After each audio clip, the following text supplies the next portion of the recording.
praying for rain in California, so the grapes can grow and they can make more wine. And I'm sitting in a honky in Chicago with a broken heart and a woman on my mind. I match the man behind the bar for the jukebox, and the music takes me back to Tennessee. And they ask, who's the fool in the corner crying? I say, a little old wine drink on me.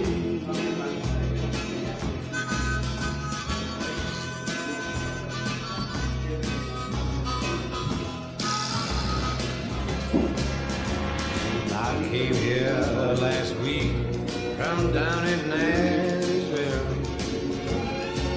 'cause my baby left for Florida on a train. I thought I'd get a job and just forget her, but in Chicago a broken heart is still the same. I matched the man behind the bar for the jukebox, and the music takes me back to Tennessee. When they ask who's the fool in the corner crying, I say, a little old wine drinker me.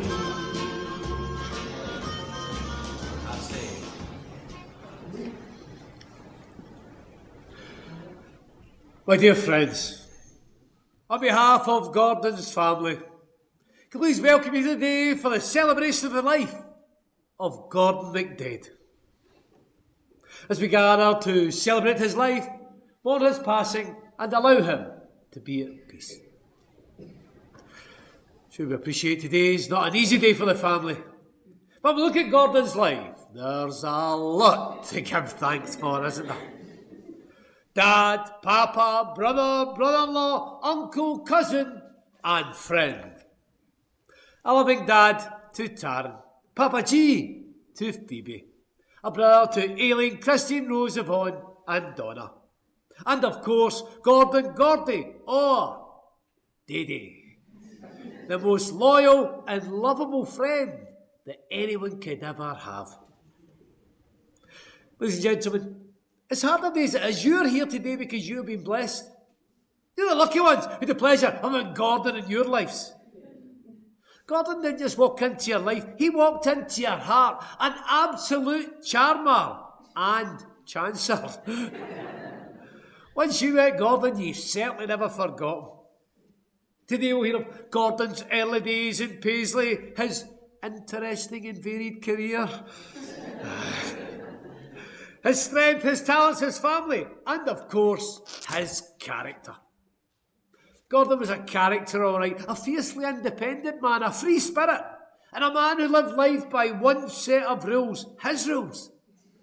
The master of persuasion and diversity, and whatever Gordon wanted, he got. A good friend, a great man to have in your corner, always there for you, and who would never let you down. Don't get me wrong, at times, Gordon was an absolute crackpot. You would usually be left wondering, what the fuck did I just have? And with Gordon around that usually had, he took charm and cheek to a whole new level. Gordon didn't just live life, he was life at 100 miles an hour, and that was him with the brakes on. Well, that's a lie. Gordon never used the brakes. But Gordon didn't do doom and gloom. He would insist that today is an uplifting occasion. If it was up to Gordon, this would be a public holiday. We'd be erecting a statue in the middle of Paisley Cross for him. Gordon wouldn't want you to cry or be upset. He'd be quick to remind you that he had a full and happy life. He might even burst into a song that he used to sing to everyone when they were feeling sad or down. Always look on the bright side of life. Today, we'll remember Gordon the way that he would like to be remembered. With no tears, plenty of laughter, a few drinks with family and friends, or whatever floats your boat. Gordon did like a wee puff. Today is a celebration. An opportunity to remember the fun times you shared, and with Gordon around, with some truly memorable moments. A chance to say thank you. Thank you for your love. Thank you for your friendship. But most of all, thank you for being you. Thank you for being here today, although it's a sad day. It's right we share a tea for Gordon. It's right too that we celebrate his life and give him the kind of service that he would have approved of. Let's give thanks for the good and happy memories. Let's use this service as an opportunity to focus on the reasons why Gordon was so well liked and loved, and let us remember him with affection and a smile. We're not denying the sadness of his day. All we're saying is that he was someone special who touched all your hearts. He'll be fondly remembered in your hearts, your souls, and your storytelling.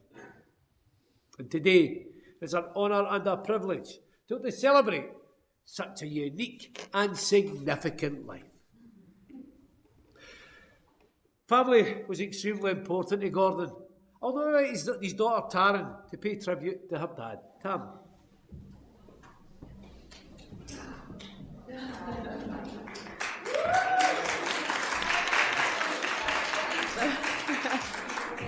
I don't know if I can see to read, but I just say hi everyone. And this was assumptive, but firstly, I just say thank you so much for all coming today. My dad would have absolutely loved the turnout.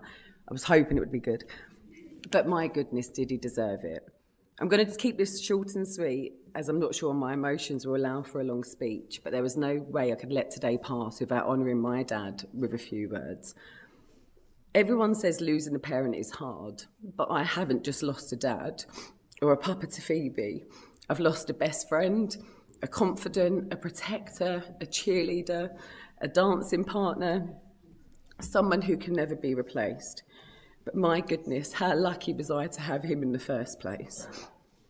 Life will never be the same, but I feel so unbelievably proud and grateful to have been able to call the wonderful man we're all here to celebrate today, my dad. Sorry.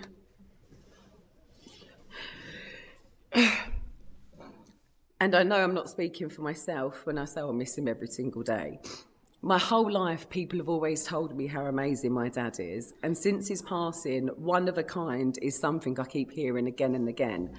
And it sums him up perfectly. He truly was one of a kind. He was a diamond geezer, someone who would do anything for anyone, the best person to party with, a genuinely fun guy, and if we're being honest, after a few too many, a bit of a nuisance and a worry at times. But above all else, he was just a great man, the kind of person you always wanted to be around. Watching him become a papa was just incredible. And to me, it was my dad's very best era. He embraced being a papa with his whole heart, and the bond he shared with Phoebe reflected that completely. Their connection was unique and effortless, and I'll be eternally grateful that I was able to witness and experience that beautiful side of my dad. The song you'll hear in the Reflection song, Hooked on the Feeling, was mine and my dad's special song. It became our song on Father's Day when I was 13. We was at his, listening to Lock, Stock soundtrack, putting the world to rights, and the song came on, and we just started dancing. And from that day on, we never stopped dancing or singing badly to it. It holds so many memories for me, and I hope you enjoy it even half as much as me and my dad have over the years. So today, as we listen, I hope you remember him how he'd want to be remembered. Smiling, singing, dancing, laughing, and surrounded by people he loved. Dad, thank you for everything you've gave me, for the memories I'll treasure forever, and for the love that will never leave me. Thank you all again for coming. And Dad, I love you. I'll forever miss you. And I promise to keep your memory alive for Phoebe. She'll never be able to forget what a magnificent, crazy, but just perfect Papa G you were. Thank you.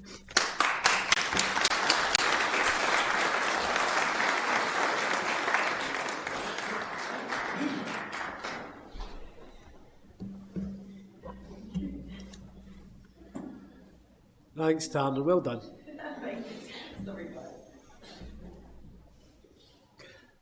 Let's hear some more about this incredible man. So where did it all begin? Gordon McDade, D-A-D-E, was born in Paisley the 18th of August 1958, the firstborn to May and Willie McDade, and eventually a big brother to Aileen, Christine, Rose, Yvonne and Donna. And immediately the world became a more charming place. Gordon grew up in Candron Road in Ferguson, and he was a Figgy boy through and through, and despite his travels, Paisley was always home. Gordon attended St Mary's Primary School, and he was a wee cutie. With that twinkle in his eyes and cheeky smile, his mum would say that he was easily the best-looking boy in the class. His mum and dad knew from an early age he'd never need to worry about Gordon. He showed them that when his first day in school, he'd get into a fight. But from a young age, Gordon McDade never backed down from anything in his life. He was also an extremely protective big brother. And if you upset his family, you had Gordon to answer to. And that was a report card for life. When Gordon's sisters come along, Gordon, the golden boy, kept his own bedroom, and the 5 sisters had to share a room. Don't get me wrong, they moved to a bigger house and they could move out, but he still had his own room. Ferguson was a great place to grow up, because back then it was a true community. It's full of big families and everyone knew and looked out for each other. It was safe. You had to play first thing in the morning. You only came home when you were hungry or the street lights come on. You had to make your own entertainment. It's like ropes and balls for the girls. The boys played football. The games like kick the can, tunnel tig and rounders. And at times, the parents would join in with you. You also had the largest playgrounds on your doorstep. The Candy Burn, the Dummy Railway and the Mill Dam. Now, Aileen remembers being up the Mill Dam with Gordon, and 9-year-old Gordon made her take a puff of a cigarette. Because that way, Aileen couldn't grass him in. And his war cry to Aileen was, "Don't tell my mum." All large families, there was no money around. Although no one considered themselves as poor. It was the same for everyone. You just accepted it, you get your head down and you get on with life. Gordon and his siblings were raised with true family values. Manners, sharing, respect, and no matter what, you must stick together. Every Sunday, they were sent out to Mass. Although Gordon forgot that you were supposed to put money in the plate. Aye. At Christmas, unlike today, you would get one big present, but you learned to share. As the only boy, Gordon had the bike of the day. You won't be surprised to hear that his favourite present was his chopper. Aye. I was pretty good at sharing it though. A new year the scheme came to life. After the bells, the party would begin. This was long before your karaoke. It was a sing-song. One singer, one song. Everyone had to do a turn. Even the sewing machine was a singer. All right, sorry. Gordon was afforded one luxury. When he and Aileen were invited on holiday to Blackpool with their Uncle John and their cousin Lorraine, where Uncle John blamed Gordon for pushing the bed. Gordon knew the score though. He took the blame, probably, because he knew he was going to get sweets and ice cream later. Gordon attended St Ailrin's Secondary School. Now that was an all-boys school. It was a tough school, although Gordon had his pals there and they enjoyed it. He was clever, a quick learner and very adaptable, an opportunist and a chancer. with an imagination that knew no bounds. And like all good storytellers, Gordon never let the truth stand in the way of a good story. When he was still at school, he delivered milk before school, and he worked in the scrappy at Linwood Road after school. From the age, Gordon knew that whatever he wanted in life, he would have to work for it or become creative. And trust me, Gordon was very creative.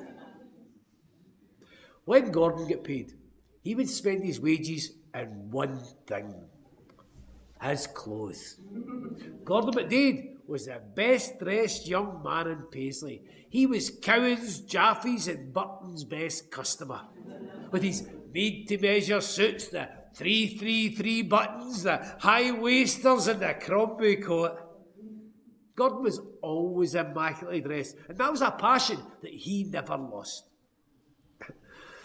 Gordon would tell his sisters that he would pay them to iron his clothes for them, and he usually did pay them, but Rose remembers I ironed his cream trousers one night and he never paid her. He was strutting down the street and Rose shouted out the window, "You can see your black knickers through your trousers." He was like Usain Bolt sprinting back up the road. Gordon was also a regular at Bobby Barr's dancing, and boy, this boy had rhythm. He would dance with his cousin Brenda. They were like John Travolta and Olivia Newton-John for Grease, and everyone around cheered them on. Gordon was a good-looking young boy. Gordon was the best-looking young man in Paisley, and he thought all the girls fancied him. And to be honest, they probably did. When Gordon left school, his first job was in the tannery at Seed Hill. Now, Gordon and his pals, Grant, Inside, Tam and George, they decided to move to Blackpool because PC Ronnie Aitken was annoying them.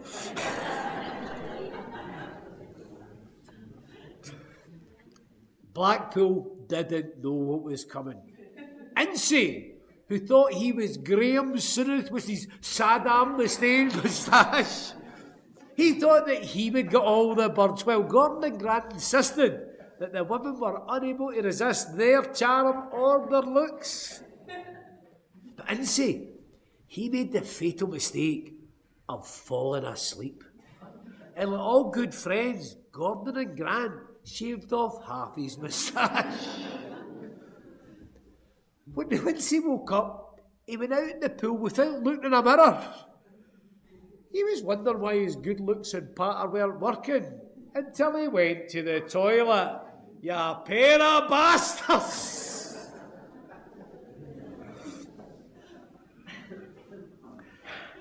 Grant, to this day, says that Gordon's the only person that he could share a room with because the both of them are incredibly tidy. And trust me, they've shared some small rooms over the years, courtesy of Her Majesty the Queen. Let's move on quickly. And Gordon did to London. Gordon lived in a few places in London, but each time, within weeks, everyone knew Gordon. He was Mr. Sociable. He could fit into any company. He had that ability to make you feel safe. As if you were the only person in the room. He was like a magnet. You were attracted to him and you wanted to be in his company. What Gordon also had was a golden tongue. He could charm the birds out of the trees. He could sell sand to the Arabs and make them think it was their idea. Gordon's first job was in the undergrounds before starting in the world-famous Christie auction rooms. He worked there in stock control, although he admitted that fact when he was telling his friends. You thought that he ran the place. Gordon met up with his cousins in London. There was Anne, George and John. Many a story can be told about their escapades. I'm sure they'll share them later. It was in London where Gordon met Tanya. The 15th of January 1991, there was a clap of thunder, the clouds parted, and Taryn, her apple of her daddy's eye, was born. Gordon had known leaner times when he was younger as a youngster. He was determined that Taryn wasn't going to miss out on anything. At Christmas, she would get everything she wanted and more. Taryn remembers her dad buying her a BMX bike, going out to the shop, and Gordon kicking it before taking it back in and looking for a discount for the damaged bike that he just kicked. Taryn was always immaculately dressed, just like her dad. And designed her outfits as a youngster. She got everything she wanted. The only thing that Taryn never got were the receipts. Right? Gordon always knew a man. Taryn will never forget moaning to her dad when she was a teenager about having spots. But Gordon's reply was, Taryn, God gave you spots to give the other lassies a chance.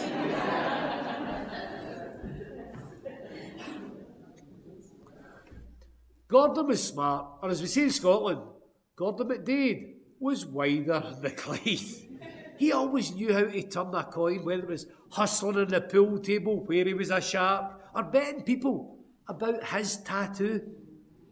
One of his favourite betting techniques, he would say to total strangers and random taxi drivers, I've got your name tattooed on my arse.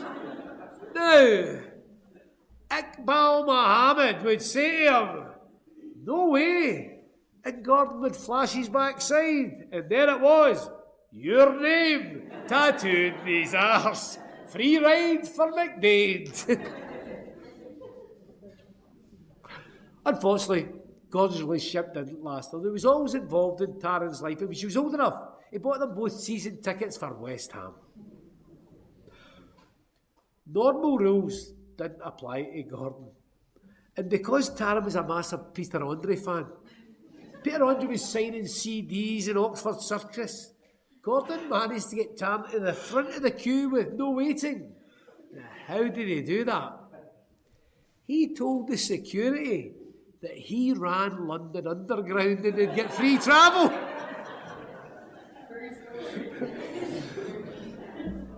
He also managed to get Taryn into the Brit Awards via the red carpet. He said that Taryn was Aaron Carter's sister and that he was the bodyguard.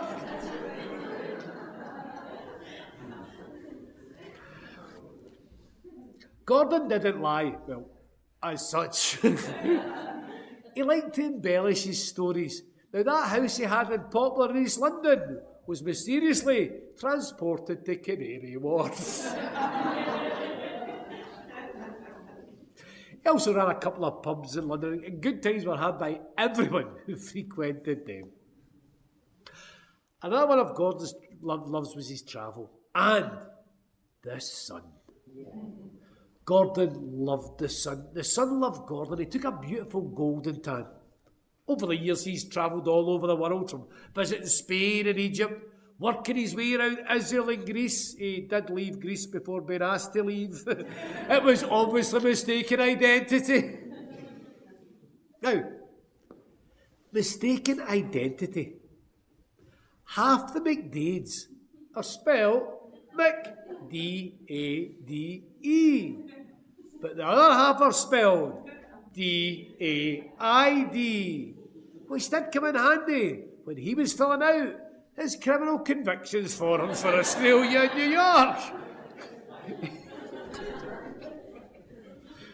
Gordon McDade was all there around the corner. He even managed to get a police officer to sign the back of his passport photograph.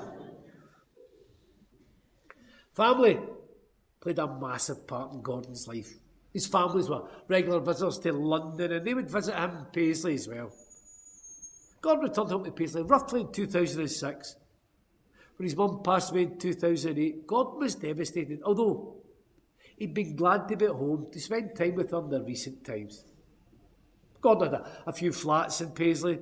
His first was in Stowbray, and he would do shifts working for his pal Richard Crawford, where he would do some painting and decorating.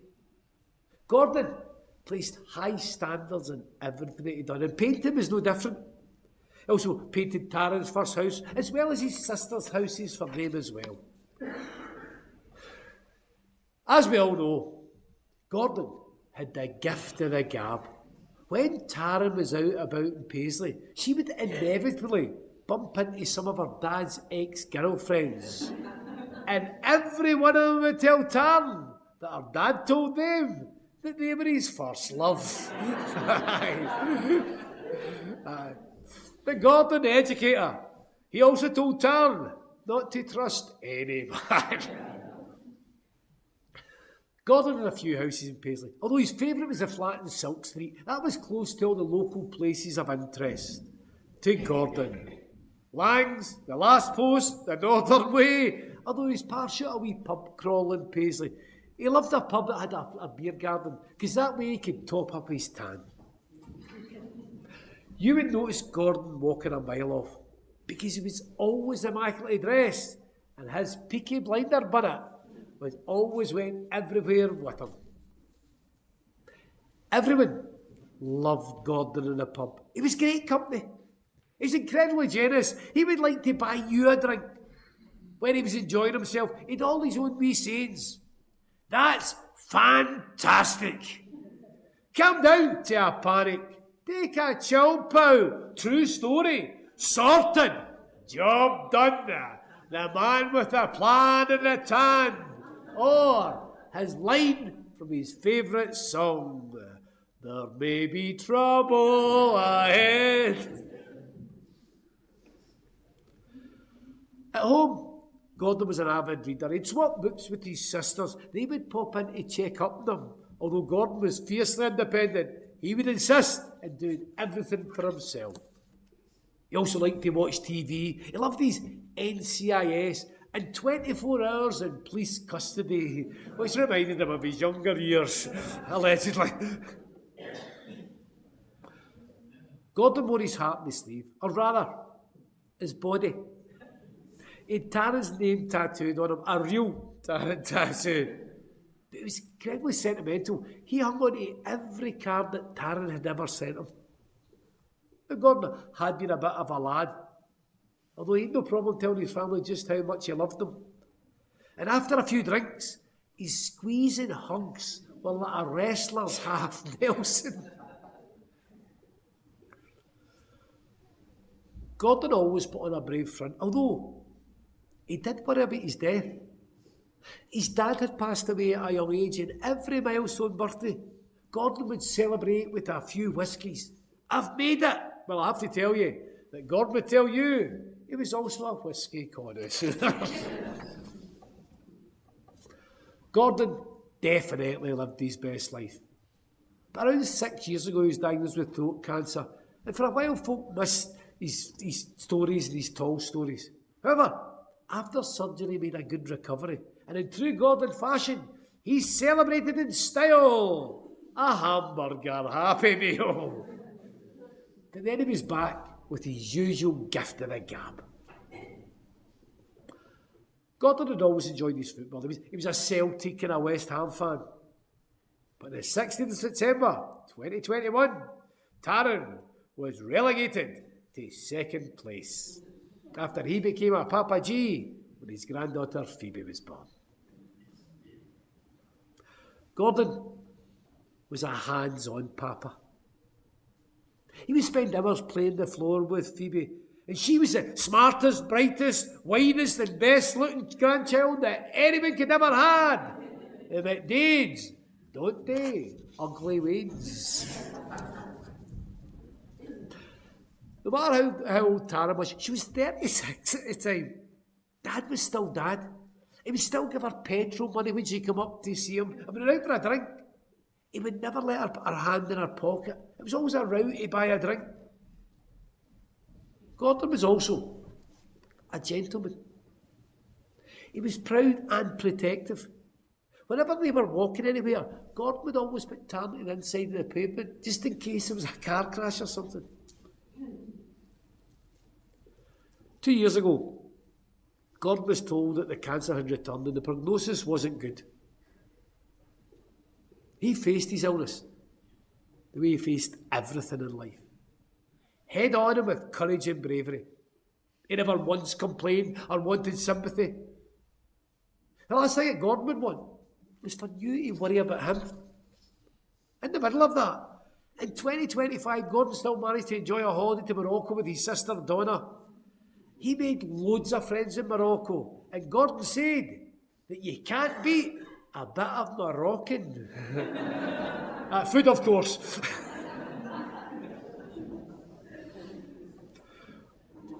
Gordon underwent 2 rounds of chemo. The first round believed to have shrunk the growth. Then he caught COVID and sepsis. He still battled through without complaint. In fact, he was sitting posing with a half and a can in his hospital bed. He would bounce back time and time again. In the next checkup, unfortunately, it showed the cancer was growing. He underwent a course of radiotherapy just to give him the chance of spending Christmas with his family. One of Gordon's biggest problems was his strength, because he never complained, even when he was in discomfort. Never. However, in late December, Gordon eventually put his hand up and said that he needed to get medical intervention. On the 28th of December, he was admitted to the RAH. His family were by his side, but they were sent away. Late in that evening, with a kiss and a cuddle, Gordon said to him, "I'm cool. I'm going for a sleep and I'll see you in the morning." Gordon McDade never backed down from anything in his life, although eventually it became one fight too many. Gordon slipped away peacefully asleep on Tuesday the 30th of December in the small window when his family weren't there. Was Gordon protecting his family right till the very end? You bet he was. The special man is now at peace, and the world is a poorer place without him. Well, I visited Gordon's family. They share their own special memories. They're a strong and proud family, full of appreciation for Gordon in their lives. Although it was a sad occasion, the room was filled with love and laughter, exactly the way Gordon would have wanted. I asked him for a few words to describe Gordon. He was everyone's friend, fiercely independent, proud and protective, cheeky, charming and charismatic, loyal, lovable, kind and generous. A gentleman.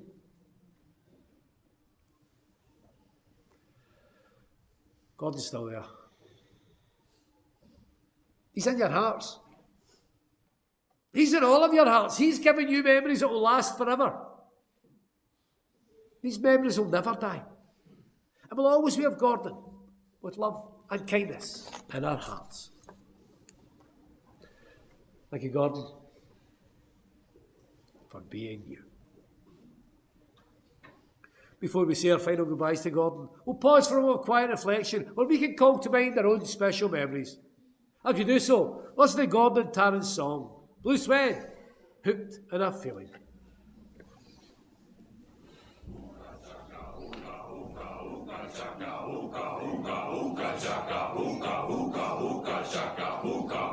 I can't stop this feeling deep inside of me. Girl, you just don't realize what you do to me. When you hold me in your arms so tight, you let me know everything's alright. I'm hooked on a feeling. I'm high on believing that you're in love with me.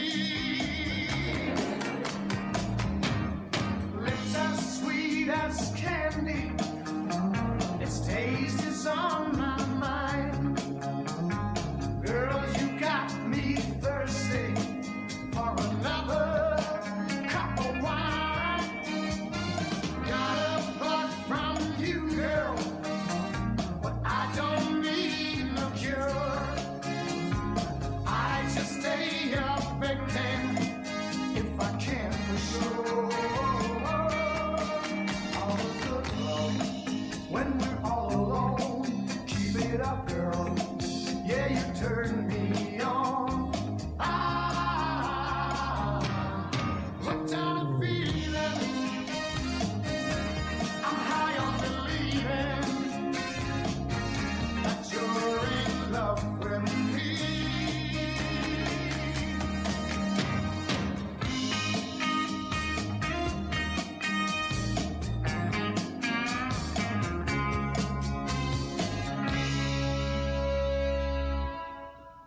all the good love. When we're all alone, keep it up, girl. Yeah, you turn me on. Hooked on a feeling, high on believing that you're in love with me. I'm hooked on a feeling, and I'm high on believing that you're in love with me. I said I'm hooked on a feeling, and I'm high on believing that you're in love with me.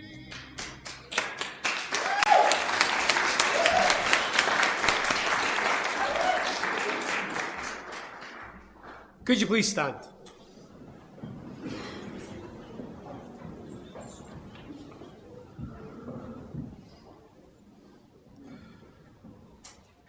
My friends, we've come to a moment like Gordon to be at peace. Let's remember Gordon in our own special and personal way. We thank Gordon for his life, his love and his friendship. As I've come to the family, Gordon is now at peace, dancing in the stars. He's reunited with all his loved ones who've gone before him, as he continues to live on in your hearts and minds.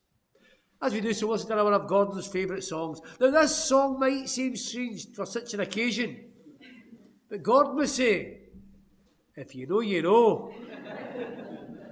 Let's face the music and dance.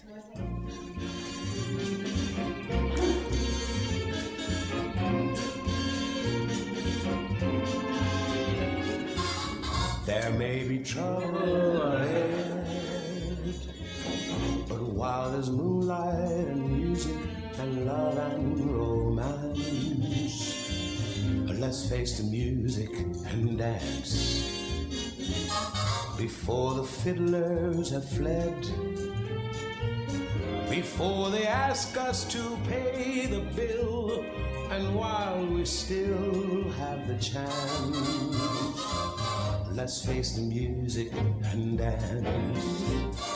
Soon we'll be without the moon, humming a different tune, and then there may be teardrops to shed. So while there's moonlight and music and love and romance, let's face the music and dance. Let's face the music and dance.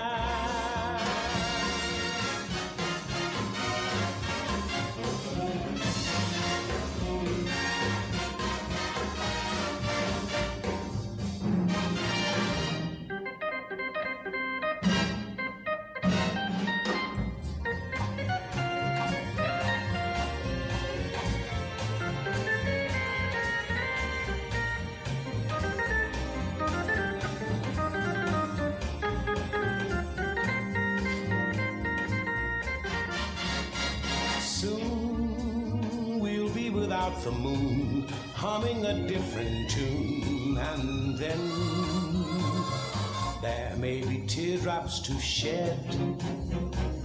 So while there's moonlight and music and love and romance, let's face the music and dance. Let's face the music and dance. Please be seated.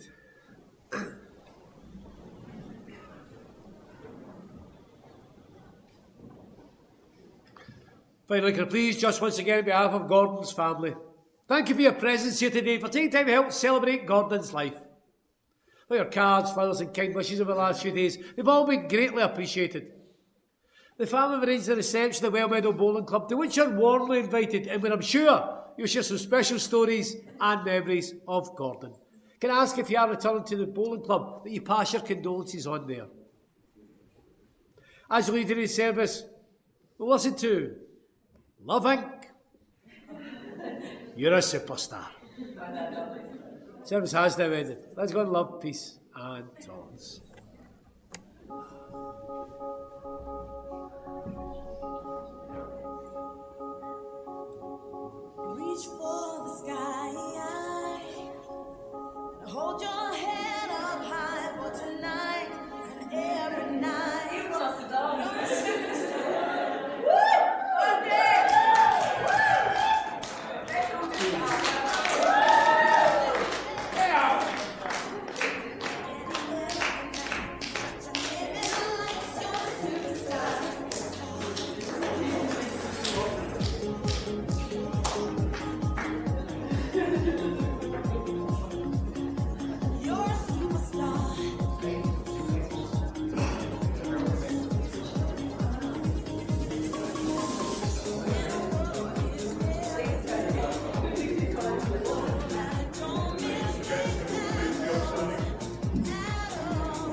Joe, wait, I don't see it.